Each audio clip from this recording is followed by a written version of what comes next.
military and national security leaders on the status of the drawdown of U.S. forces and allied forces in Afghanistan. When I announced our drawdown in April, I said we would be out by September, and we're on track to meet that target. Excuse me. Our military mission in Afghanistan will conclude on August 31st. The drawdown is proceeding in a secure and orderly way, prioritizing the safety of our troops as they depart.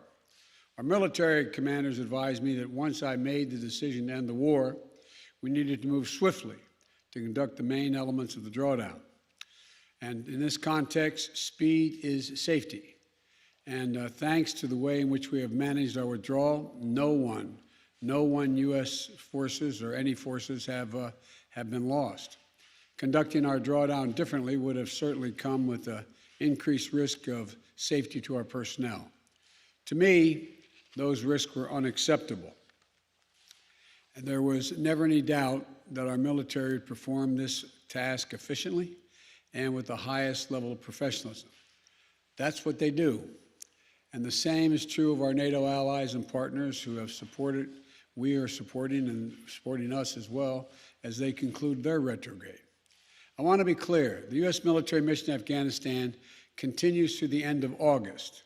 We retain personnel and capacities in the country, and we maintain some authority, the same authority under which we've been operating for some time.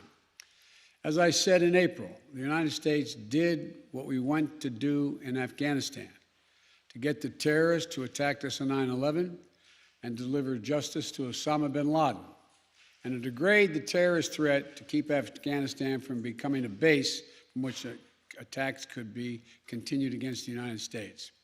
We achieved those objectives. That's why we went. We did not go to Afghanistan to nation build. And it's the right and the responsibility of the Afghan people alone to decide their future and how they want to run their country.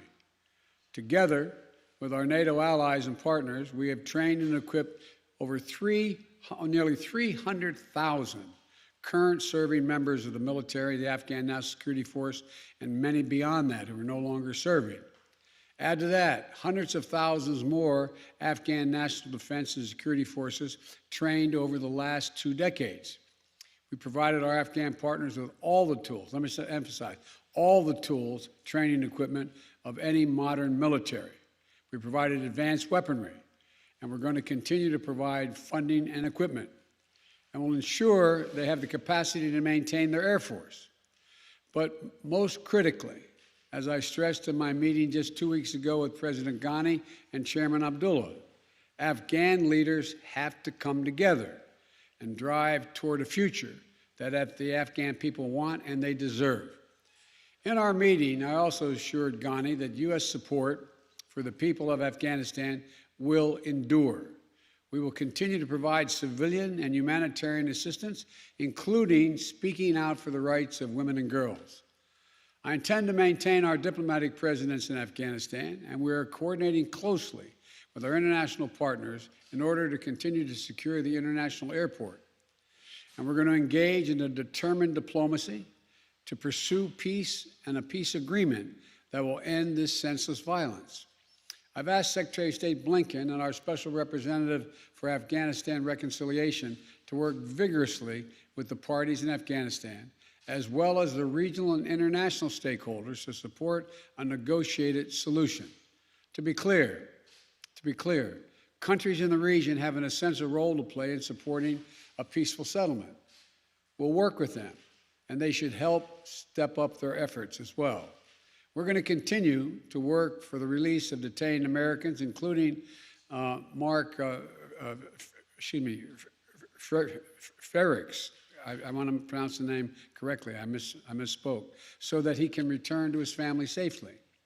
We're also going to continue to make sure that we take on the Afghan nationals who work side by side with U.S. forces, including interpreters and translators, since we're no longer going to have military there after this. We're not going to need them, and they have no jobs. We're also going to be vital to our efforts, and they've been very vital, and so their families are not exposed to danger as well.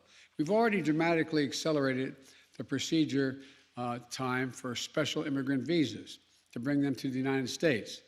Since I was inaugurated on January 20th, we've already approved 2,500 special immigrant visas to come to the United States.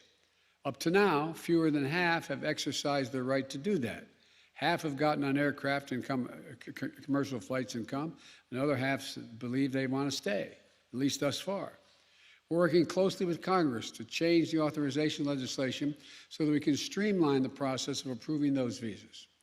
And those who have stood up for the operation to physically relocate thousands of Afghans and their families before the U.S. military mission concludes, so that if they choose, they can wait safely outside of Afghanistan while their U.S. visas are being processed. The operation has identified U.S. facilities outside the continental United States, as well as in third countries, to host our Afghan allies if they so choose. And starting this month, we're going to begin begin relocation flights for Afghanistan SIV applicants and their families who choose to leave. We have a point person in the White House and at the State Department-led task force coordinating all of these efforts. But our message to those women and men is clear. There is a home for you in the United States if you so choose, and we will stand with you just as you stood with us. When I made the decision to end the U.S. military involvement in Afghanistan, I judged that it was not in the national interest of the United States of America to continue fighting this war indefinitely. I made the decision with clear eyes, and I'm briefed daily on the battlefield updates. But for those who have argued that we should stay just 6 more months or just 1 more year, I asked them to consider the lessons of recent history. In 2011, the NATO allies and partners agreed that we would end our combat mission in 2014. In 2014, some argued 1 more year. So we kept fighting. We kept taking casualties. In 2015, the same, and on and on.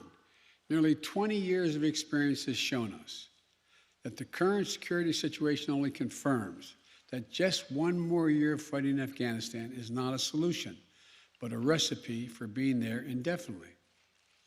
It's up to the Afghans to make the decision about the future of their country. Others are more direct. Their argument is that we should stay with the Afghanistan indefinitely. In doing so, they point to the fact that we have not taken losses in this last year. So they claim that the cost of just maintaining the status quo is minimal. But that ignores the reality and the facts that already presented on the ground in Afghanistan when I took office. The Taliban is at its strongest militarily since 2001. The number of U.S. forces in Afghanistan had been reduced to a bare minimum. And the United States and the last administration made an agreement with the Taliban to remove all our forces by May 1 of this year. That's what I inherited. That agreement was the reason the Taliban had ceased major attacks against U.S. forces. If in April I had instead announced that the United States was going back on that agreement made by the last administration, the United States and allied forces would remain in Afghanistan for the foreseeable future, the Taliban would have again begun to target our forces. The status quo was not an option. Staying would have meant U.S. troops taking casualties, American men and women back in the middle of a civil war. And we would run the risk of having to send more troops back into Afghanistan to defend our remaining troops. Once that agreement with the Taliban had been made, staying with a bare minimum force was no longer possible. So let me ask those who want us to stay, how many thousands more Americans' daughters and sons are you willing to risk? How long would you have them stay? Already we have members of our military whose parents fought in Afghanistan 20 years ago. Would you send their children and their grandchildren as well? Would you send your own son or daughter? After 20 years, $1 trillion spent training and equipping hundreds of thousands of Afghan national security and defense forces. 2,448 Americans killed, 20,722 more wounded. and untold thousands coming home with unseen trauma to their mental health. I will not send another generation of Americans to war in Afghanistan with no reasonable expectation of achieving a different outcome. The United States cannot afford to remain tethered to policies created in response to a world as it was 20 years ago. We need to meet the threats where they are today. Today, the terrorist threat has metastasized beyond Afghanistan. So, we are repositioning our resources and adapting our counterterrorism posture to meet the threats where they are now, significantly higher in South Asia, the Middle East, and Africa. But make no mistake, our military and intelligence leaders are confident they have the capabilities to protect the homeland and our interests from any resurgent terrorist challenge emerging or emanating from Afghanistan. We are developing a counterterrorism over-the-horizon capability that will allow us to keep our eyes firmly fixed on any direct threats to the United States and the region and act quickly and decisively if needed. We also need to focus on shoring up America's core strengths to meet the strategic competition with China and other nations that is really going to determine our future. We have to defeat COVID-19 at home and around the world. Make sure we're better prepared for the next pandemic or biological threat. We need to establish international norms for cyberspace and the use of emerging technologies. We need to take concerted action to fight existential threats of climate change. And we will be more formidable to our adversaries and competitors over the long run if we fight the battles of the next 20 years, not the last 20 years. Finally, I want to recognize the incredible sacrifice and dedication that the U.S. military and civilian personnel serving alongside our allies and partners have made over the last 2 decades in Afghanistan. I want to honor the significance of what they've accomplished and the great personal risk they encountered and the incredible cost to their families. Pursuing the terrorist threat through some of the most unforgiving terrain on the planet, I've been almost throughout that entire country, ensuring there hasn't been another attack on the homeland from Afghanistan for the last 20 years, taking out bin Laden.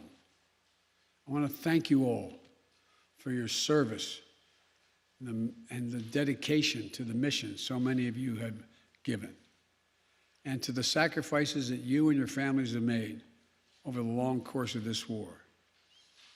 We'll never forget those who gave the last full measure of devotion for their country in Afghanistan, nor those whose lives have been immeasurably altered by wounds sustained in the service of their country. We're ending America's longest war, but we'll always, always honor the bravery of the American patriots who served in it.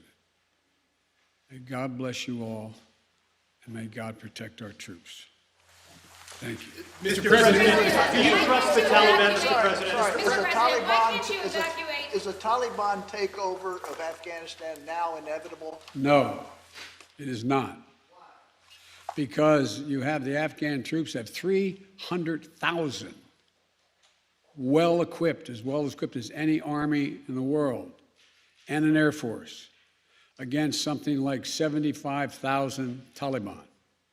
It is not inevitable. Do you trust the Taliban, Mr. President? Do you trust the Taliban, sir? Is that a serious question? It's absolutely a serious question. Do you trust the Taliban? No, I do not. The country to the Taliban. No, I do not trust the Taliban. So why are you handing the country over? Is the U.S. responsible for the deaths that happen to Afghans after you leave Mr. President, will you amplify that question, please? Will you amplify your answer, please, why you don't trust the Taliban? It's a silly question. Do I trust the Taliban? No. But I trust the capacity of the Afghan military, who is better trained, better equipped, and more competent in terms of conducting war. Yes, ma'am. Thank you, Mr. President.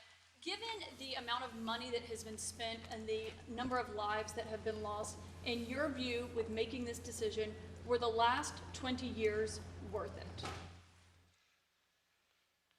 You know my record. I can tell by the way you asked the question.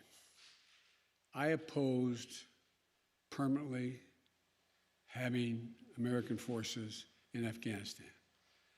I argued from the beginning, as you may recall. It came to light after the administration was over, lasted our administration. No nation has ever unified Afghanistan. No nation. Empires have gone there and not done it. The focus we had, and I strongly supported, and you may remember, I physically went to Afghanistan. I was up in that pass where Osama bin Laden was allegedly escaped or out of harm's way. We went for two reasons. One, to bring Osama bin Laden to the gates of hell, as I said at the time. The second reason was to eliminate al-Qaeda's capacity to deal with more attacks in the United States from that territory. We accomplished both of those objectives, period. That's what I believed from the beginning, why we should be and why we should have gone to Afghanistan. That job had been over for some time. And that's why I believe that this is the right decision and, quite frankly, overdue.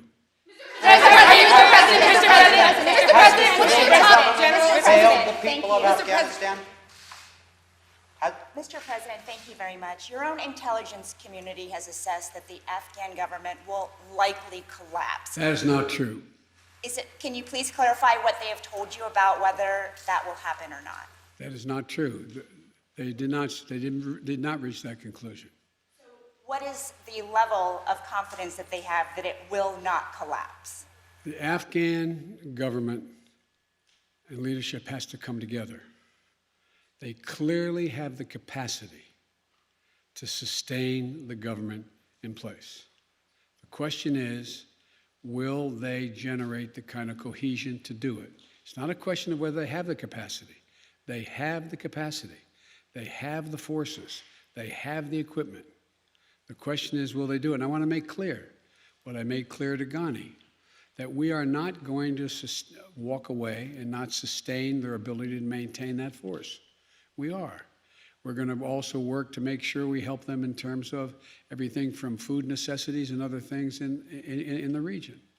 But there is not a conclusion that, in fact, they cannot defeat the Taliban. I believe the only way there's going to be, this is now Joe Biden, not the intelligence community, the only way there's ultimately going to be peace and security in Afghanistan is that they work out a modus vivendi with the Taliban and they make a judgment as to how they can make peace. And the likelihood there's going to be one unified government in Afghanistan controlling the whole country is highly unlikely. Mr. President, thank you. But we have talked to your own top general in Afghanistan, General Scott Miller. He told ABC News the conditions are so concerning at this point that it could result in a civil war. So if Kabul falls to the Taliban, what will the United States do about it? Look, you've said two things. One, that if it could result in a civil war, that's different than the Taliban succeeding, number one. Number two, the question of what will be done is going to be implicated, is going to implicate the entire region as well. There's a number of countries that have a grave concern about what's going to happen in Afghanistan relative to their security. The question is, how much of a threat to the United States of America and to our allies is whatever results in terms of a government or an agreement? That's when that judgment will be made. Mr. President, some Vietnamese veterans see echoes of their experience in this withdrawal in Afghanistan. Do you see any parallels between this withdrawal and what happened in Vietnam, with some people feeling? None whatsoever. Zero. What you had entire brigades breaking through the gates of our embassy. 6, if I'm not mistaken. The Taliban is not the North Vietnamese army. They're not remotely comparable in terms of capability. There's going to be no circumstance where you see people being lifted off the roof of a embassy of the United States from Afghanistan. It is not at all comparable. Mr. President, Go to the other side. Hang on a second. Mr. President, how serious was the corruption among the Afghanistan government to this mission failing there? Well, first of all, the mission hasn't failed yet. There is, in Afghanistan, and all parties, there's been corruption. The question is, can there be an agreement on unity of purpose? What is the objective? For example, it started off there were going to be negotiations between the Taliban and the Afghan National Security Forces and the Afghan government. That didn't come to fruition. So the question now is, where do they go from here? That the jury is still out, but the likelihood there's going to be the Taliban overrunning everything and owning the whole country is highly unlikely. Yes, ma'am. Mr. President, will the United States be responsible for the loss of Afghan civilian lives that could happen after the military exit? No, no, no. It's up to the people of Afghanistan to decide on what government they want, not us to impose the government on them. No country's ever been able to do that. Keep in mind, as a student of history, as I'm sure you are, never has Afghanistan been a united country. Not in all of its history. Not in all of its history. Mr. President, if this isn't a mission accomplished moment, what is it in your No, view? there's no mission accomplished. How would you describe it? The mission was accomplished in that we got Osama bin Laden, and terrorism is not emanating from that part of the world. Mr. President, if speed is safety, as you just said in your remarks, are you satisfied with the timeline of relocating Afghan nationals? Is it happening quickly enough to your satisfaction if it may not happen until next month at the end? Much of it's already happened. There's already been people, about 1,000 people have gotten on aircraft and come to the United States already on commercial aircraft.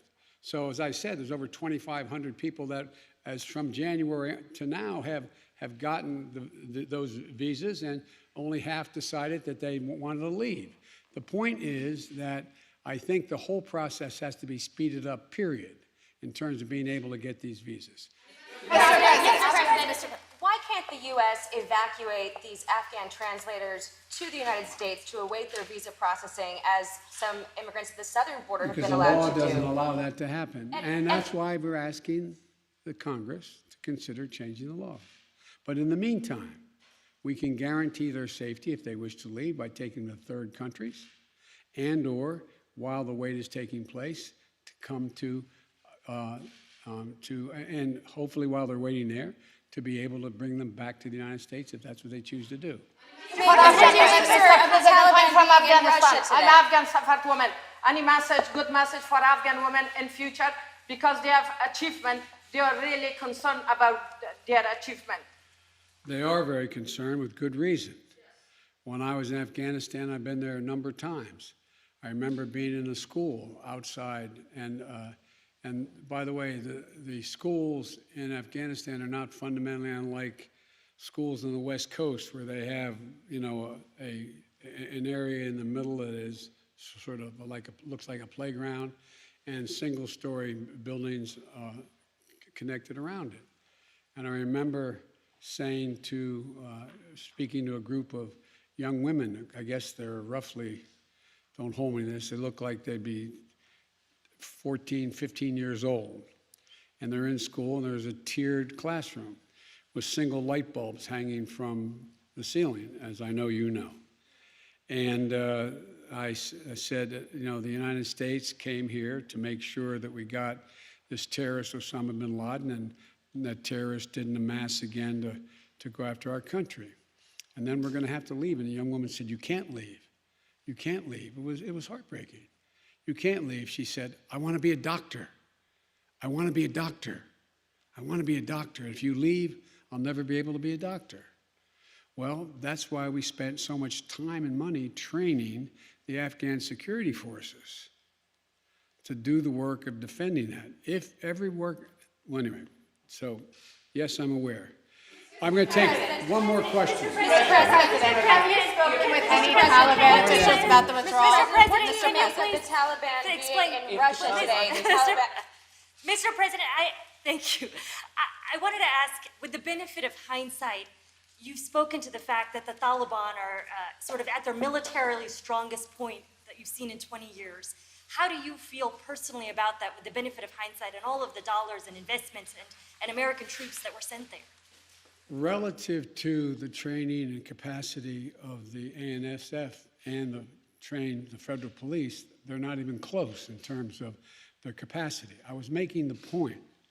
The point was that here we were. The argument is, well, we could stay because no one was dying. No Americans are being shot, so why leave? Once the agreement was made by the last administration, we were going to leave by May 1st. It was very clear that a Taliban that had always been a problem was even a more sophisticated problem than they were than before. Not more sophisticated than the ANSF, than government, more than they were. The point being that it would have increased the prospect that they would have been able to take more lives of Americans if they decided we weren't going to go after them. That was the point I was making. Thank you all so very much. Have you spoken with any Taliban officials on the withdrawal? Mr. President, what do you make of the Taliban delegation going to Russia today?